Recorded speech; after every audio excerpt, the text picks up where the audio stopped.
The proximity of the day shelter to the liquor store is encouraging a never-ending cycle of binge drinking, and we see it day in and day out.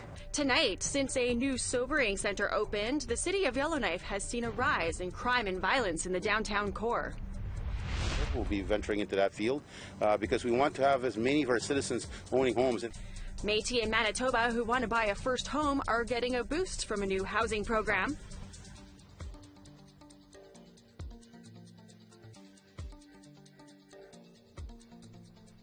Good evening. Welcome to APTN National News. I'm Melissa Ridgen. A House committee continues its study of Bill C-92, which is legislation that will reform child welfare. The Indigenous Peoples Standing Committee continues this work tomorrow. Last week, Karen Baker Anderson and Alyssa Flaherty Spence testified on behalf of a center that helps Inuit children in Ottawa. They have a unique problem and hope the bill will address jurisdictional concerns, as children from Nunavut have no choice but to leave the territory for children's aid services.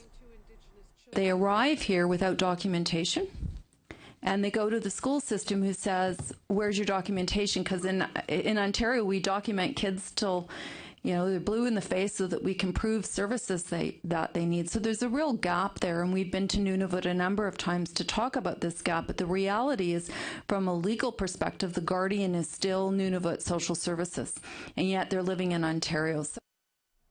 A coalition of First Nations and activist groups are organizing a National Day of Action for May 27th against what they are calling the White Paper 2.0. They say the Trudeau government's proposed child welfare and Indigenous languages legislation and reforms to First Nations policies could domesticate inherent rights and Indigenous laws. Gord Peters is with a Southern Ontario group which is part of the Assembly of First Nations. The only process that we require with Canada and the provinces is an agreement, an intergovernmental agreement about how our laws are going to interact. Once they tell us that we have to sign an agreement to make our laws come into effect, it's no longer our law. That's Canada's power over us, and that's their ability to be able to change our inherent right to a Canadian law. And as soon as you make that agreement with the federal government, you're following their process of the rights recognition. Once you follow that process of the rights recognition, boom, you're on the other side of the coin over there. You're in Section 35. Section 35 has always been about presumed Crown sovereignty. That's where your Indigenous law will end up, as presumed Crown sovereignty. We always like to hear what you think. Here's how you can continue that conversation. You can send your emails to news@aptn.ca. You can find us online at aptnnews.ca and on youtube.com/aptn news. You can also follow APTN News on Facebook, Twitter, and Instagram for more Indigenous news. The town of Kelleher, just west of Yorkton, Saskatchewan, there was a concern last week around two flags flying over a residence. One had a Nazi symbol on it, the other was a Confederate flag. As Nathaniel Dove tells us, some neighbors were demanding that both flags come down. Symbols of hatred and white supremacy in rural Saskatchewan. The Nazi flag, along with a Confederate flag, fly above a house in Kelleher. The flags went up on Thursday, causing an outcry from some residents. That's not right. I got a family and 2 kids, and we live just down the block from that, and that's not appropriate. I just wish you'd take it down because it's going viral on Facebook and it's making the whole town look bad and look like we're all a bunch of racists. Okay. One, I myself is First Nation, and I've never had any of that in my entire life of living here. The concern was so pronounced, the RCMP received several calls. The members in the area did bring the concerns of the community forward to the resident and made them aware of the concerns of the community. Kelleher is a town of around 220 people. The flag can be seen from a nearby retirement home and an elementary school. For the concerned residents, there is no legal recourse. It's not illegal to fly a flag like that, despite the offensiveness of what people may think of it, but it is not legal. Some worry how the town will be perceived if the flags aren't taken down. It's nice and calm here, but when they see stuff like that, it's going to be town gossip for sure, and it's something we should not be flying in our town for sure. CTV News tried to contact the person responsible, but did not receive a response. The RCMP say that it is up to the resident to take down the flags, as it is an issue of free speech. Nathaniel Dove, CTV News, Kelleher. So the story doesn't end there. A man from the nearby George Gordon First Nation got tired of waiting for the flags to come down, so he did it himself and burned them on a Facebook Live video. Watch this burn. The flags upset many Kelleher residents, but the RCMP said that they weren't illegal, while the town's mayor said the owner should take them down and would eventually. Caleb Pelche just climbed up and removed the flags himself, then set them on fire. Pelche says that he took that action because he found the flags offensive. We will continue following that story to Manitoba now, where first-time Métis homebuyers can get a leg up when it comes to making that monumental purchase. The Manitoba Métis Federation launched a new program to get help for people who are in rentals and want to get into home ownership. Brittany Hobson met one of those people doing just that.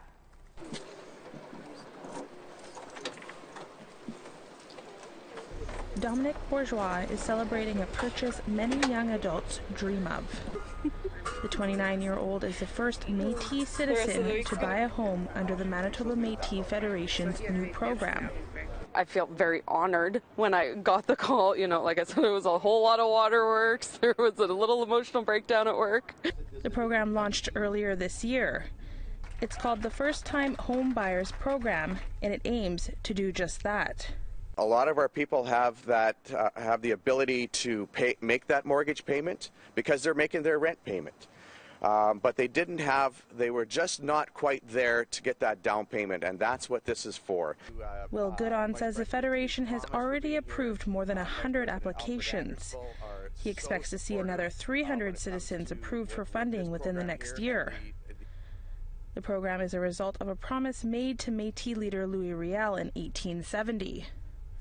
It was broken and left unfulfilled for generations until now. The head start that the land symbolizes is the head start that's happening here today. For Bourgeois, the program gave her a chance to purchase something outside of her budget. Well, I imagined one day moving out of my parents' basement and, you know, finding another place to live, whether it be an apartment, a condo, a house.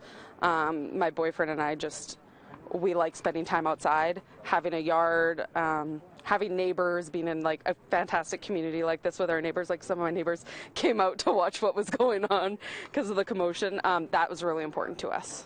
MMF President David Chartrand says in the future he hopes to expand the program to include families who've outgrown their current homes. There's not a doubt we'll probably be venturing beyond the first-time home buyer. We'll be venturing into that field because we want to have as many of our citizens owning homes. Brittany Hobson, APTN National News, Winnipeg. In British Columbia, firefighters are making progress with a major wildfire that's triggered a state of emergency in the central part of that province.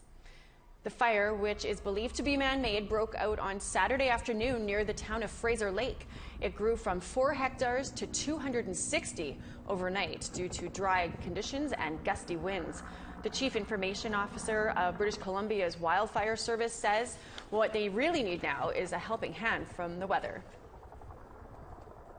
By no means is the fire out, but definitely nowhere near as intense as it was Saturday when it first started. High winds on Saturday, unseasonably hot and dry conditions, not only in that part of the province, but really across BC, definitely drove a lot of that activity. So definitely good news on this fire, but still potential out there for others to be popping up.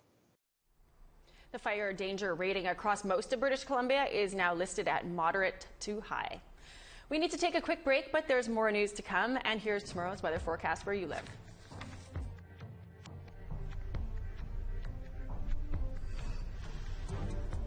Heading up to northern Alberta, we've got 13 in sunshine in Fort McMurray, 12 and rain in Grand Prairie. 21 in sunshine for Red Deer, 25 down in Lethbridge. 11 in rain in Tofino, 20 in rain in Penticton, 16 and rain in Quesnel. Dease Lake is 12 and rainy, as is Prince George, 11s for Sandspit and Prince Rupert. 18s for Beaver Creek, Dawson and Mayo, sunny skies up there. Wrigley and Fort Simpson are sunny and 12, as is Norman Wells. 5 for Wattie and Yellowknife. Inuvik is 6 in sunshine, -2 and clear up in Sachs Harbor. -1 in snow in Baker Lake and Chesterfield and Whale Cove and Arviat. 3 in sunshine in Arctic Bay, 4 and sunny in Pangertung, 3 and some rain in Iqaluit.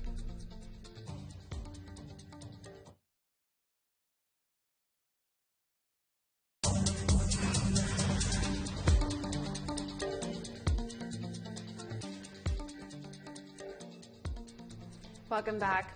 We have an APTN exclusive story for you now from British Columbia. APTN Investigates has obtained a 2.5-hour video of a BC RCMP officer interviewing an Indigenous teen girl about an alleged sexual assault.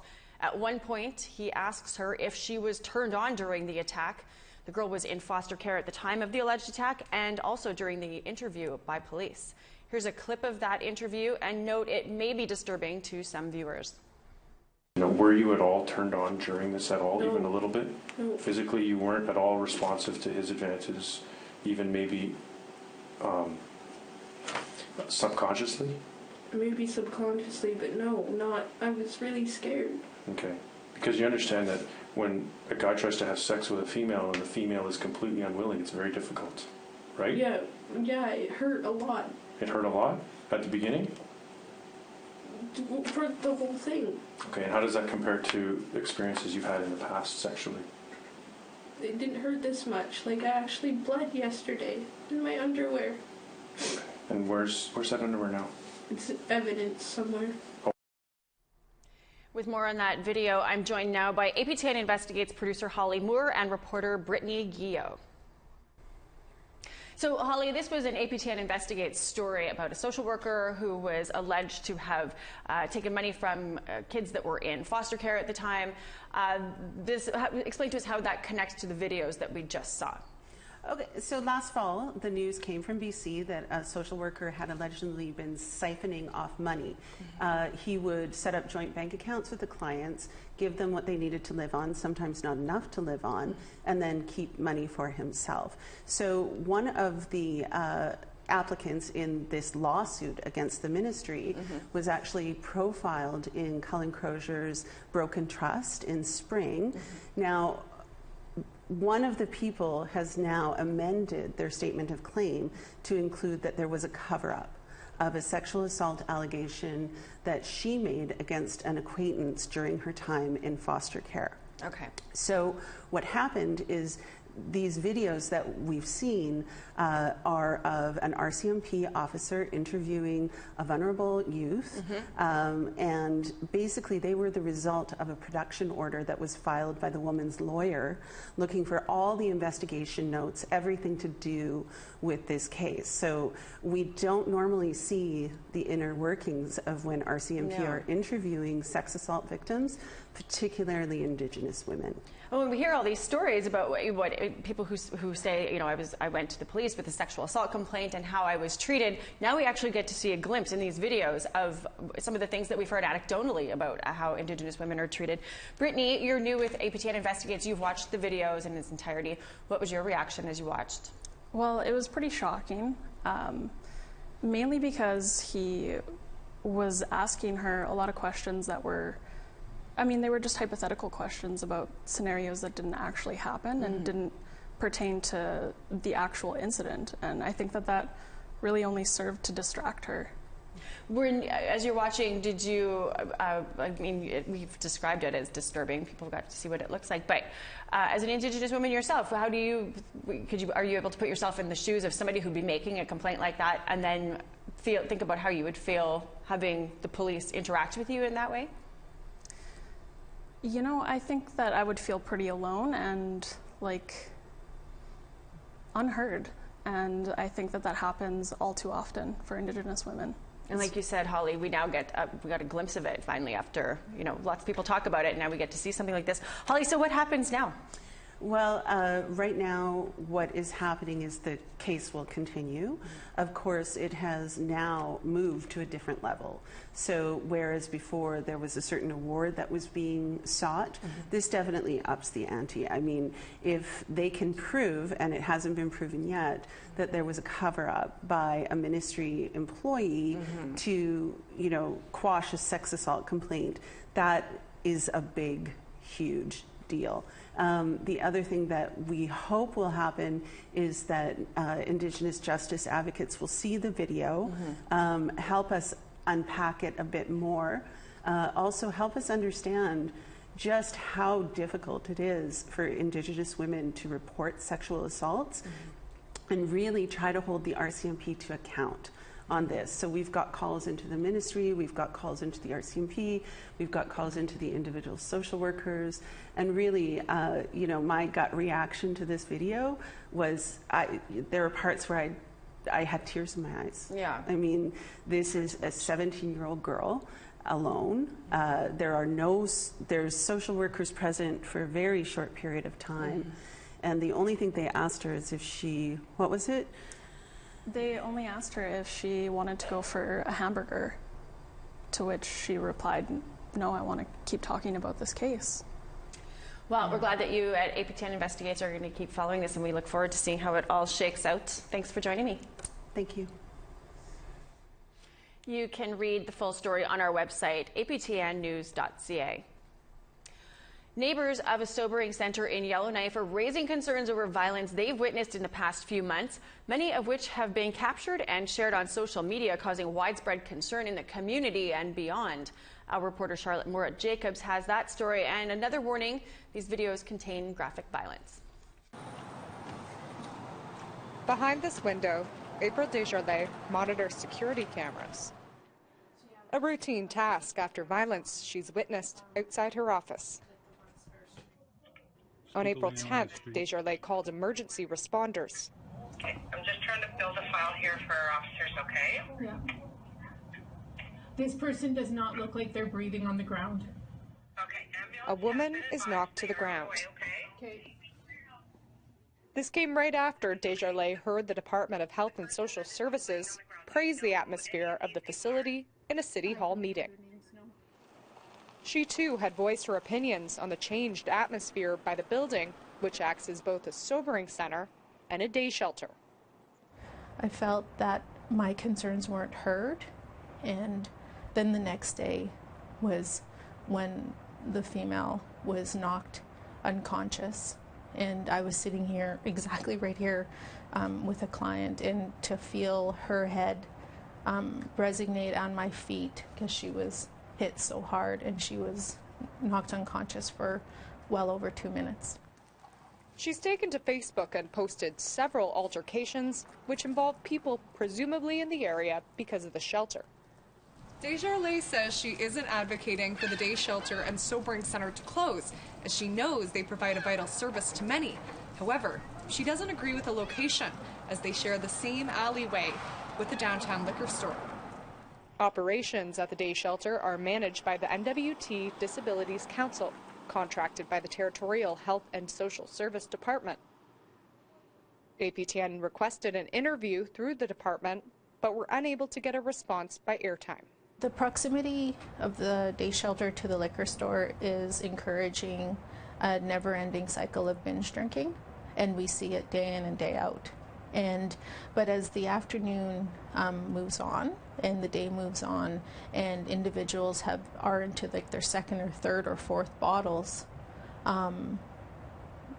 that's when the violence increases. On the same block, property owner John Williston says he, like Desjardins, was not consulted before the opening of the shelter. We weren't consulted. Nobody came and said, what do you think we're going to do this? Do you have any ideas, any suggestions? How do you think it's going to impact your businesses here? According to Williston, business has declined.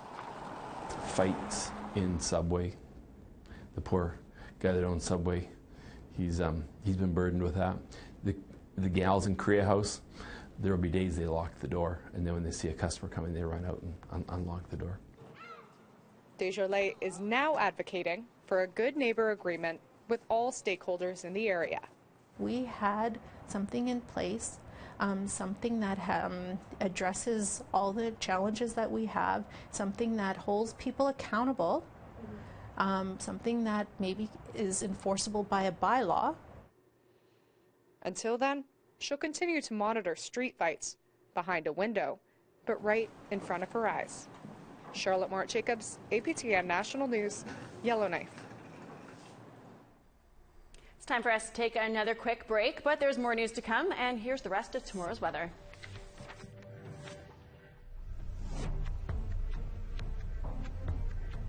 Starting off on the East Coast, we've got 10 and rain in St. John's, 5 and rain in Halifax.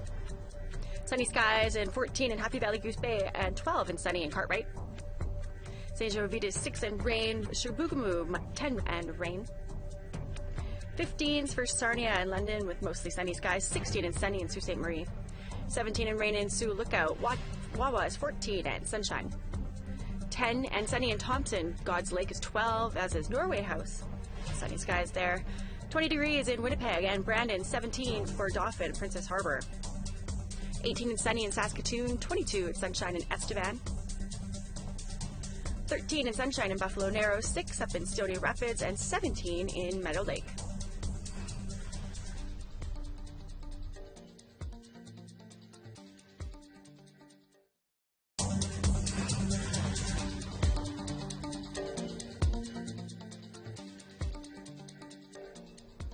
Welcome back. A former Nunavut premier has picked up some large national recognition. Eva Ariak has been named to the Order of Canada. Ariak was named a member of the Order of Canada at a ceremony in Rideau Hall in Ottawa. In addition to being the first and only woman ever to be premier of Nunavut, she was also Nunavut's first language commissioner. Members of the Order of Canada are chosen for local and regional contributions, and they highlighted her work to preserve and grow Inuktitut. It's a finish that'll go down in sporting history as one of the best ever. Kawhi Leonard's buzzer-beating shot to win Game 7, sending the Toronto Raptors to the Eastern Conference Final. Watch this. Kawhi up top, looks at the clock, turns the corner for the win! Amazingly, this is the first Game 7 buzzer beater in NBA history, and it was like the ending of a Hollywood movie. The ball bounced off the rim 4 times as Leonard, other players, and fans collectively held their breath. The reaction when it did go in was priceless, giving the Raptors a 92-90 victory over the Philadelphia 76ers. The Raps will now play the Milwaukee Bucks. Game 1 is Wednesday in Milwaukee. That's all the news I have for you this Monday. Be sure to check out our website, aptnnews.ca, to catch up on anything that you've missed, including the latest developments in the Indian Day School settlement approval hearings. Or you can download the APTN News app on your phone.